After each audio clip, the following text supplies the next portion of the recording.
Part 2। अब तक आपने सुना कि कावेरी जी अपनी तीनों बेटियों ईशा, मोहिनी और सुहाना की शादी 3 घर जमाई लड़कों के साथ करवा देती है। उन्हें लगता है कि ये लड़के शायद घर का कामकाज संभाल लेंगे, लेकिन उनके तीनों घर जमाई बहुत आलसी थे। वो नौकरी भी नहीं करते थे और बाहर का काम भी नहीं।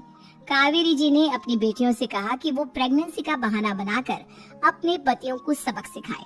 अब सुनिए आगे। मम्मी, आपने जैसा कहा था हमने वैसा ही किया, लेकिन देखिए ना, विवेक का हाल तो वैसा का वैसा ही है। घर में ना सुबह का नाश्ता बनता है और ना खाना। नौकरी पर जाने की बात करूं तो खाने को दौड़ते हैं मुझे। हाँ मम्मी, मैंने भी सुमित को कितनी बार कहा कि अगर नौकरी नहीं करनी तो कोई छोटी सी दुकान ही खोल लो, घर का खर्चा कैसे चलेगा। देखो दोपहर के 12 बजने आए और जिनाब अभी तक सो रहे हैं। हाँ मम्मी, ईशा और सुहाना ठीक कहती हैं। अविनाश का भी यही हाल है। जब मैंने अपनी प्रेगनेंसी के बारे में कहा तो मुझसे कहने लगा, अरे दूसरी लड़कियां तो 9-9 महीने तक नौकरी करती है, बस डिलीवरी के टाइम छुट्टी लेती है।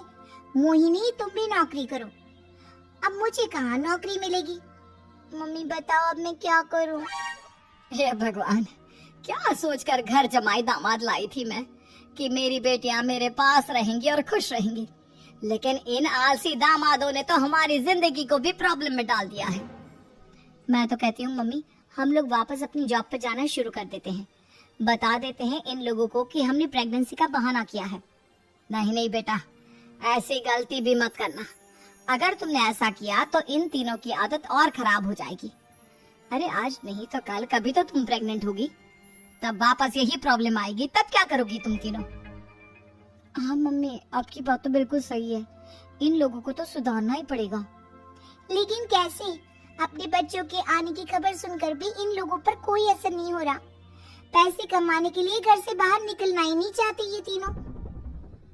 अब मेरे दिमाग में एक प्लान आया है। तुम तीनों चिंता मत करो, उन तीनों को बुलाओ, फिर मैं बात करती हूँ। थोड़ी देर बाद कावेरी जी अपने तीनों दामादों को सामने बुलाकर अपनी बात कहना शुरू करती हैं। अविनाश, सुमित और विवेक, देखो बेटा, मैं ना तुम तीनों से बड़ा प्यार करती हूँ, इसीलिए तो तुम्हें घर जमाई बना कर रखा है मैंने। अरे मम्मी जी, सीधे सीधे कहिए ना, क्या बात है। प्यार तो हम भी आपको बहुत करते हैं। अरे मम्मी जी, आपकी इज्जत भी बहुत करते हैं। अरे भाई, आपके जैसी सास और कमाने वाली बीवी सबको मिलती है क्या? हाँ मम्मी, विवेक और सुमित ठीक कह रहे हैं। आपकी बेटी से शादी करके मेरी तो जिंदगी ही अच्छी हो गई है। जानती हूँ मैं, और ये भी जानती हूँ कि तुम तीनों अपनी अपनी बीवियों से बहुत प्यार करते हो। बेटा, बात ऐसी है कि हमारे कुल गुरु ने कहा है कि प्रेग्नेंट होने के बाद मेरी तीनों बेटियां शुरू के 4 महीने हमारे गांव में जाकर रहेगी, जहां मेरे चाचा जी रहते हैं।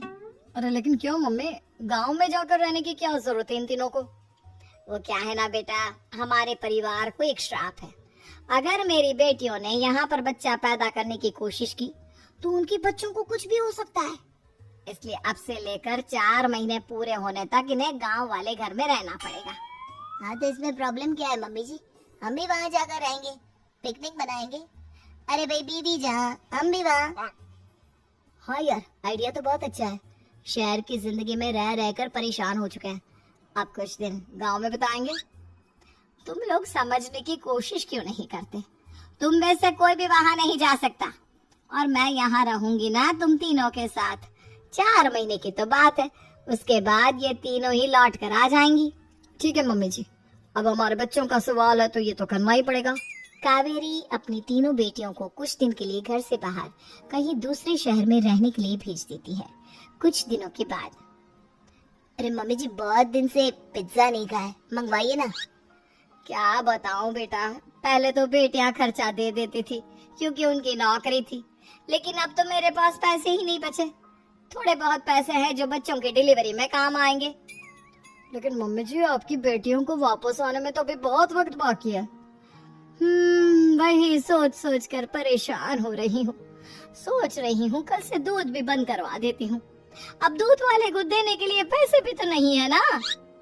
अरे नहीं नहीं मम्मी जी, अगर दूध भी बंद करवा दोगी तो मुझे चाय कहाँ से मिलेगी, और चाय के बिना मैं तो मर ही जाऊंगा। क्या करूं बेटा, इसके अलावा हमारे पास कोई ऑप्शन नहीं है। मेरे पास पैसे ही नहीं बचे। इस तरह कावेरी जी धीरे धीरे अपने तीनों दामादों को पैसे देना बंद कर देती हैं और घर में खाने पीने की चीजें लाना भी बंद कर देती है। अब वो तीनों बुरी तरह से परेशान होने लगे थे और इसलिए एक दिन तीनों प्लान करके घर से बाहर निकलते हैं और बाजार में जाने के बाद यार अच्छा खाना खाए हुए कितने दिन हो गए, पता नहीं कब अच्छा खाना मिलेगा। हमारी बीवियों के जाने के बाद तो हमारी हालत भिखारियों जैसी हो गई है यार। कुछ भी हो, मुझे तो आज पिज्जा खाना ही खाना है। जेब में 1 रुपया नहीं है और पिज्जा खाएगा, कहाँ से आएंगे पैसे? अरे देख वहाँ सामने बोर्ड पर क्या लिखा हुआ है, कंप्यूटर पर काम करने के लिए एक आदमी की आवश्यकता है। भाई मैं तो जा रहा हूँ, काम करूँगा और शाम तक पैसे लाकर आराम से पिज्जा खाऊंगा। जा जा, तुझे कोई काम नहीं देने वाला, हम तो घर जा रहे हैं। चल भाई सुमित। सुमित और अविनाश वहाँ से चले जाते हैं और विवेक उस कंप्यूटर शॉप पर सारा दिन काम करके 5,000 रुपए कमा कर घर लौट कर आता है और अपने खाने के लिए अच्छी अच्छी चीजें भी लेकर आता है। ये देखकर विवेक और सुमित के दिल में भी कुछ पैसे कमाने की इच्छा जागती है। अरे सुबह सुबह कहाँ चल दिए तुम? मम्मी जी एक बहुत अच्छी जगह मिली है, कंप्यूटर पर काम करने के 5,000 मिले थे कल मुझे। अगर रोज काम करूंगा तो पूरे 40,000 की तनख्वाह। अरे वाह, ये तो बहुत अच्छी बात है दामाद जी, आपको जाना ही चाहिए। सुमित और अविनाश विवेक को इस तरह तरक्की करते देखकर परेशान हो जाते हैं और वो दोनों भी काम की तलाश में निकल पड़ते हैं। धीरे धीरे उन दोनों को भी काम मिल जाता है। अब कावेरी के तीनों दामाद छोटी मोटी नौकरी करके अच्छा पैसा कमाने लगे थे। एक दिन कावेरी उन्हें अपने पास बुलाती है। अरे वाह, विवेक 40,000 कमा लेता है, अविनाश 60,000 और सुमित तुम भी 40,000 के आसपास कमा ही लेते हो। कुल मिलाकर तुम अच्छे खासे पैसे कमा रहे हो बेटा। हाँ मम्मी जी, बहुत मजा आता है जब महीने के एंड में मोटी रकम हाथ में आती है। पूछिए मत मम्मी जी, घर में रहकर रोटी बना बना कर और तो जैसा महसूस होने लगा था मुझे तो। हाँ बेटा, तुम तीनों की बात तो बिल्कुल ठीक है। और जानते हो, अब तुम तीनों की पत्नियां भी वापस लौट कर आने वाली है। लेकिन मम्मी जी, अभी तो उन्हें गए सिर्फ 2 महीने हुए हैं। आपने तो कहा था वो 4 महीने के बाद लौट कर आएंगी।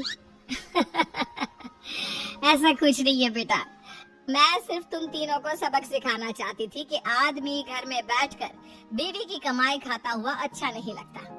इस दुनिया में हर इंसान को मेहनत करनी चाहिए, काम करना चाहिए, चाहे वो औरत हो या आदमी, ताकि अपने परिवार को संभाल सके। कावेरी की बात सुनकर उन तीनों को अपनी गलती का एहसास होता है और कावेरी उन्हें सच बता देती है कि ईशा, सुहाना और मोहिनी शहर में ही कहीं दूसरी जगह रह रहे थे। शाम के वक्त उन तीनों की पत्नियां लौट कर आ जाती है और कावेरी जी का परिवार एक खुशहाल परिवार की तरह रहने लगता है। उन्हें सच बता देती है कि ईशा, सुहाना और मोहिनी शहर में ही कहीं दूसरी जगह रह रहे थे। शाम के वक्त उन तीनों की पत्नियां लौट कर आ जाती है और कावेरी जी का परिवार एक खुशहाल परिवार की तरह रहने लगता है।